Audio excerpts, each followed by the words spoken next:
No way, that's impossible. We're living together. You just need to sign the divorce papers. Good luck with your poor life. I stood there in a daze, holding the phone after the call was abruptly cut off. The lawyer couldn't help but burst into laughter. Jessica looked at the lawyer with a puzzled expression. The lawyer was wiping tears with a handkerchief. The CEO is actually Linda. My name is Linda. I've been married to my husband Mike for 2 years. We don't have children. We both work and are so busy that we often work on weekends. We hardly have time for long conversations, leading to a life of passing each other by. Therefore, we try to match our schedules and go on overseas trips during our long breaks. It's only once a year, but we both look forward to it. When we got married, we decided to buy an upper-floor condo in a Bay Area tower. It was a stretch, but we did it considering the future value of the asset. Thanks to that, we're satisfied with our current life. I have a close friend from high school, Jessica. We sometimes go out for lunch together. Jessica, being beautiful, has high standards for men. She's not married yet but has a strong desire to do so. She's always looking for well-educated, high-income men on dating apps. Especially, she won't compromise on income. One day, I was enjoying lunch with Jessica at a cafe near a park. We were together in high school and university, even in the same classes. That's why we've consulted each other about various things.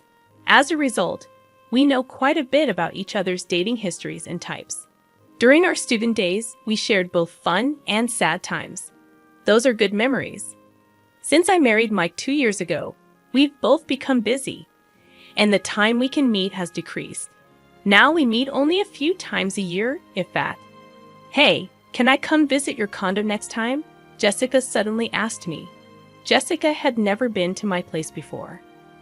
Then on the weekend, Jessica came over to my place. I could sense her amazement even through the intercom at the entrance. Jessica kept saying, "This is amazing." The moment I opened the front door, Jessica looked impressed. "Wow, this place is like a mansion, and that elevator right up was so long." I chose a spacious upper-floor condo because it was a once-in-a-lifetime purchase without compromising. It's even more spacious than a house. It's beautiful, really incredible. Jessica looked around the house, turning her head in every direction. Great location and an upper floor in a high-rise. Like this must have cost a pretty fortune. Jessica asked with a sly smile. Yeah, it's what you'd call a $1 million condominium. It's got great security too. Look here. Jessica cut me off, reacting only to the term $1 million condominium. Right? It must be over $1 million. Your husband must be making a lot, she said, eyes wide with astonishment.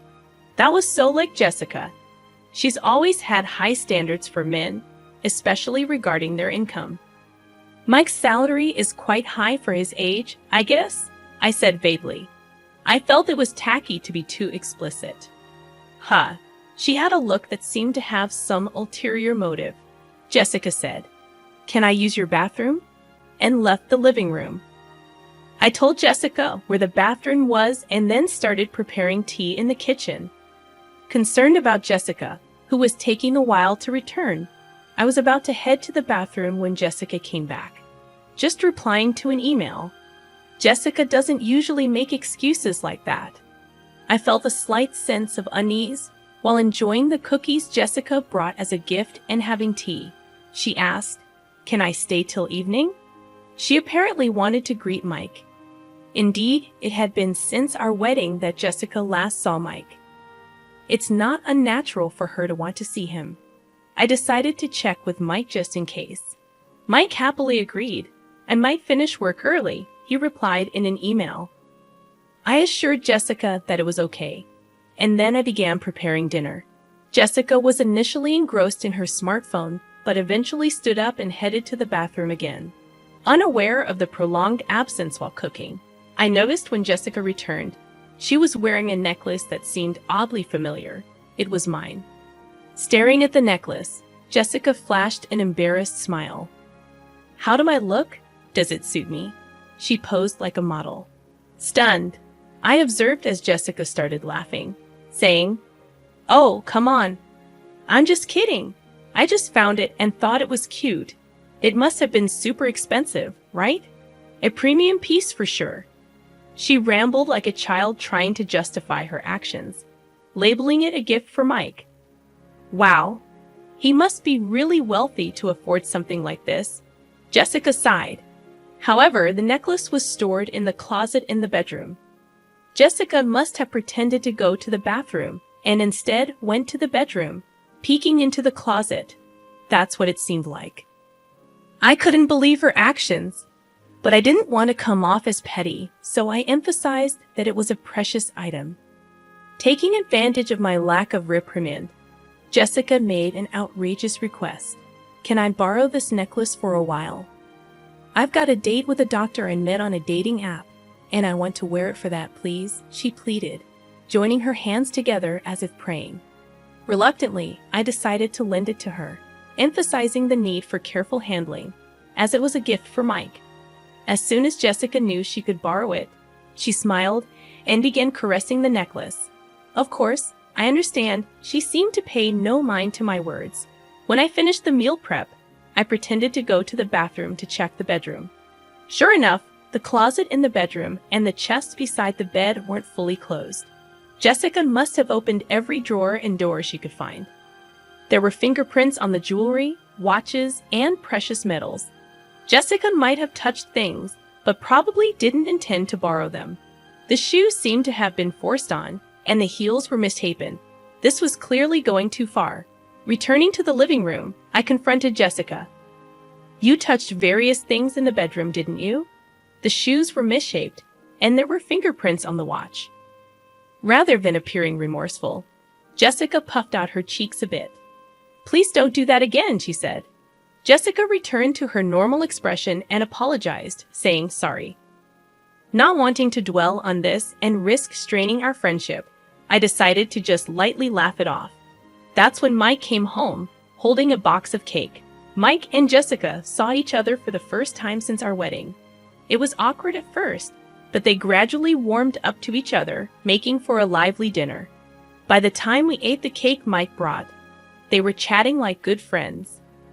While I was clearing the dishes and washing up, they were laughing together. My boss is terrible, right? I envy Mike's subordinates. Mike was grinning, eyes crinkling with laughter. That's not true. I was a bit bothered by Jessica casually touching Mike. But at the time, I thought it was better than them being distant. After all, Mike wasn't the type of man Jessica usually goes out with. About a month after Jessica's visit, Mike's behavior started to change. He spent more time on his smartphone, which he usually didn't do much. He often seemed distracted when I talked to him and asked me to repeat myself. He always carried the phone with him, even taking it to the bathroom. It was an obvious change, and it seemed I had become a cheated-on wife. Contemplating checking Mike's phone, I hesitated to even touch it. Conversations between Mike and me at home became increasingly rare, and he started working on weekends much more. Mike was hardly ever at home on weekends, and while we barely saw each other on weekdays originally, now not seeing each other on weekends too felt like living separately within the same house. Moreover, we started sleeping in separate bedrooms under the pretext of his tiredness. Vaguely considering divorce or separation, I stumbled upon divorce papers on the living room table one day. Upon closer inspection, Mike had already signed them. Though I had suspected it, actually seeing it still shook me. With trembling hands, I called Mike, questioning him about the unexpected discovery. "I just got home and saw it on the table. What does this mean exactly?" I inquired, hoping for clarification. Mike's response struck me hard. "It's what it looks like. I want a divorce," he declared, leaving me stunned. Pressing him for a proper reason, Mike dropped the bombshell. "I've fallen in love with someone else. It's not an affair. I'm serious." With disbelief, I heard a familiar female voice on the phone, Jessica. It was what I had suspected. "I'm dating Mike, and I even want to marry him," Jessica admitted nonchalantly. Hearing the confirmation made my heart race and brought on a cold sweat. Jessica's crude way of talking hinted at a side of her I hadn't seen before. Mike echoed, "There's nothing left to talk about. Can you just sign the divorce papers and send them off? I want to talk things over, so please tell Mike to come home." Stunned by the abrupt ending of the phone call, I couldn't move for a while. Sleepless nights persisted as Mike didn't come home, and I couldn't bring myself to touch the divorce papers. Jessica continued to torment me by sending multiple photos of her and Mike together, flaunting their relationship. My mental health deteriorated, and my complexion worsened. People around me became worried, urging me to seek medical help. Reluctantly, I ended up in treatment, managing to regain some peace with medication. An unbelievable incident unfolded upon my return from the hospital. Something felt off inside the room, and upon checking the bedroom, I discovered that bags and jewelry were missing. The count of jewelry watches in the chest was off too. There was only one person who could do this. Jessica. Questions swirled in my mind. Why would she do something like this? What had I ever done to her? My insomnia relapsed, and sleepless nights continued, leaving me staggering through my days. During counseling at the hospital, when I mentioned the theft at home, I was strongly advised to consult a lawyer. I promptly contacted the company's lawyer and set up an appointment, stating my clear intention. I'll get a divorce. I want those two to face proper consequences. I responded immediately, surprising even myself. Just a little while ago, I was pondering what to do, and I couldn't believe how easily those words came out of my mouth. Perhaps I really wanted to punish them after being tormented so one-sidedly. It was just about getting back at them. Now, a week later, I received a message from Jessica. I had sent her a certified letter. "Hey, what are you thinking, sending a certified letter to my workplace?" Jessica sounded pretty angry, her voice filled with rage. "You must have expected at least this much. Anyway, I'm leaving everything to my lawyer now." I hung up the phone. Jessica called several times after that, but I ignored all of them. Then Mike called. I had sent a certified letter to his parents' house. Apparently, his affair being exposed at home caused a huge uproar. I wanted to burst out laughing at his self-inflicted predicament, but managed to restrain myself. Feeling that leaving it all to the lawyer wouldn't be enough to calm my feelings, I decided to confront them both. I would denounce them thoroughly on the spot. The lawyer arranged the date and time, and we decided to have the discussion at the law office. A few days later, the two reluctantly showed up at the law office. I thought they would bring their own lawyer, but it seemed they came alone. Jessica stormed into the office, flinging the door open. Mike followed, looking uncomfortable. "Finally, we meet, you coward." Jessica made no effort to hide her anger, but Mike stepped forward, trying to calm her down. "Well, you've been running away all this time. Our wedding's been delayed because of you." Jessica looked like she might throw her bag at me any moment, and Mike was desperately trying to hold her back as I watched them with a pitiful feeling. The lawyer nodded at me. "Please calm down. If any violence or abusive language occurs, we will immediately call the police." "Understood." The mention of the police made Jessica stiffen. With the lawyer's intervention, Jessica and Mike took their seats, becoming calmer. We sat across from each other at the office table, ready to start the discussion. "Mike, you're seeking a divorce, correct?" Jessica was sitting hotly, while Mike slumped, looking small. "We'd agree to the divorce. However, since your relationship is adultery, we will ask for alimony. Is there any significance to this?" Mike's face clouded over. "I'll agree to the divorce, but once the alimony is paid, don't contact us ever." I quietly nodded in agreement, and Jessica looked displeased, maybe expecting more resistance from me. When the lawyer began discussing the alimony amount, Jessica snapped. I said, "Any amount is fine. We have plenty of money." Jessica sat arrogantly with her arms crossed. The lawyer looked at her with interest, saying, "Oh yes, didn't he research? Mike is the president of a jewelry company with a yearly revenue of $2 billion. Mike looked up frantically, trying to restrain Jessica's arm. Jessica, her face flushed, continued excitedly, "Alimony for an affair is nothing to us. I'll even give a proper share of the property. Mike was trying hard to calm her down. Jessica shook off his hand and continued, "You can barely make ends meet on your salary, right?" She scoffed with a laugh. The lawyer burst into uncontrollable laughter.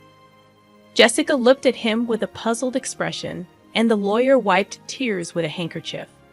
"Actually, the president is Linda." Jessica was dumbstruck, her mouth hanging open. Mike hung his head, his body trembling slightly.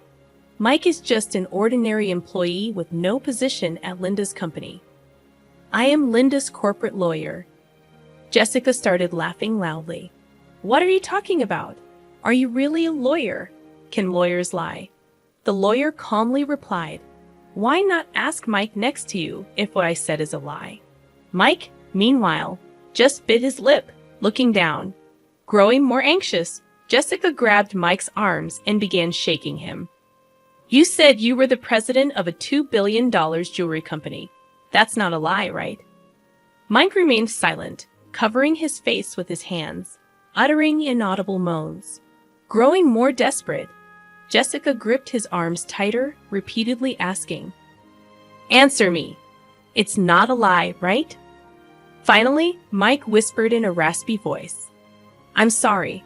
Mike's single apology plunged the room into a deep silence. Jessica's strength seemed to leave her body, and she let her hands that were gripping Mike fall limply. "You said you were the president of a company making $2 billion a year," she muttered, almost to herself. Mike's solitary apology had plunged Jessica into despair. She stood up, trembling. "It's a lie, right? There's no way you're the president." Jessica pointed at me accusingly. "Why didn't I know about this after all we've shared?" I spoke to Jessica calmly, as if guiding her. "Just because we're close friends doesn't mean I tell you everything, especially since you were so fixated on money. I had no intention of telling you," I said, looking Jessica straight in the eyes without averting my gaze. Jessica seemed to lose all her energy and slumped down. "Then that house, of course. The house is in my name, so Mike will be the one leaving." Jessica fell silent, and Mike continued to hold his head. Mike probably didn't want to come here. He knew this would happen. But if he didn't come here, things would be worse. It's hell either way for him now. Mike is left with nothing but hell waiting for him. The lawyer began to present the evidence I had gathered. First, the photos of Mike and Jessica together, the photos sent to my phone, now printed. The lawyer placed an IC recorder on the table and played the recorded conversation. "Why would you send something like this?" "I just wanted to share our happiness with you." Jessica's voice filled the room, while Mike seemed to be holding back tears. "Hey, still clinging to the past. I want to divorce quickly." "I know what you're clinging to. It's Mike's income. He's the president of a $2 billion jewelry company, right?" "You hid it because you thought I might take it." Jessica, perhaps embarrassed, covered her face with her hands. "Hurry up a divorce and leave that condo. It'll be mine soon." "Too bad Mike didn't come back to you. I'll give you as much alimony as you want." "Poor thing, your aim was the money, not Mike." "I'm speechless at how you've been deceived, Mike." Mike and Jessica fell silent. "Do you think this is over? What else is there, Jessica? You broke into the house when Linda wasn't there and stole several items, didn't you?" I felt relieved at the lawyer's calm demeanor. Mike looked shocked, apparently unaware of this. "Hey, what's this about stealing?"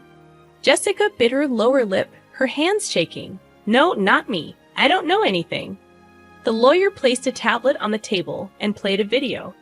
It showed Jessica sneaking into the bedroom, taking bags and jewelry, and stuffing them into her bag. Jessica stared wide-eyed at the footage. "What is this? Why are you recording me? Isn't this illegal surveillance?" Mike covered his face with his hands. "We always had security cameras inside our house. Why didn't you tell me that earlier? Who would think you'd break in to steal?" I felt a headache coming on from their foolish exchange, and you used my key without permission. I wanted those things.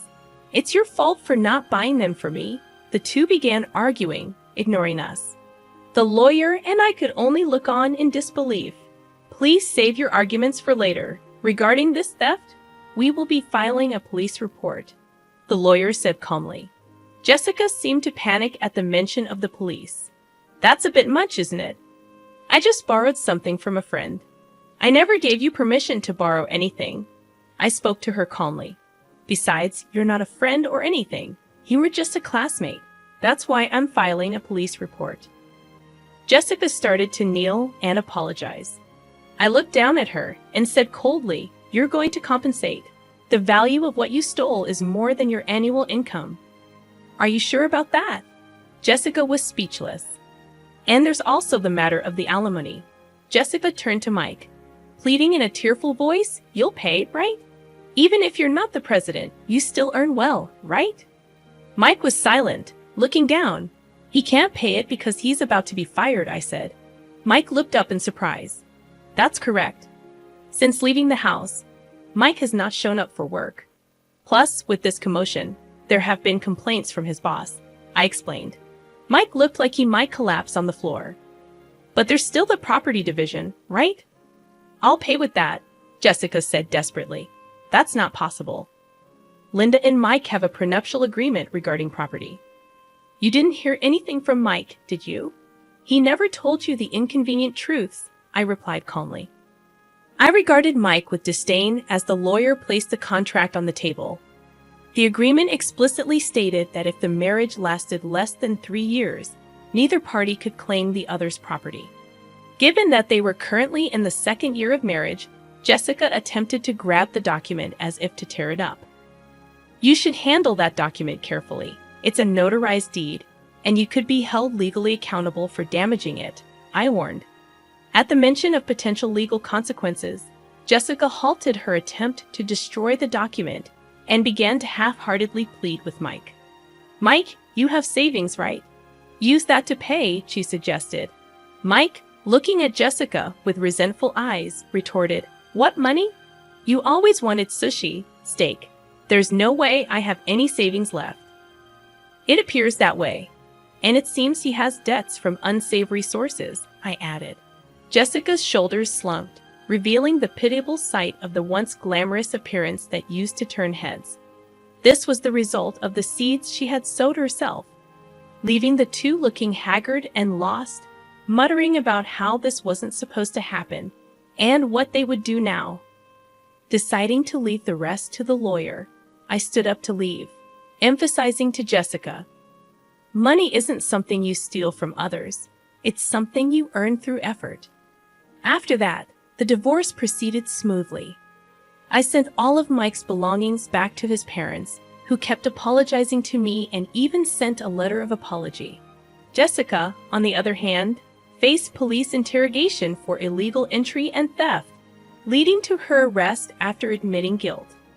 Although she showed remorse and an intent to compensate, her other crimes, including stealing from men she met on a dating app, suggested she might face a prison sentence. Mike, unable to live in Jessica's apartment, moved to an old apartment on the outskirts of town. Despite looking for a job, his unexplained absences and poor attitude at his last job made it challenging to get hired. He resorted to day labor to get by, receiving regular updates on their situations from the lawyer. I threw myself into work after the divorce. Currently, I am expanding our company's jewelry line to Europe, an idea that emerged during a break I took after the divorce. During that time, I had the chance to connect with the owner of a jewelry store in France.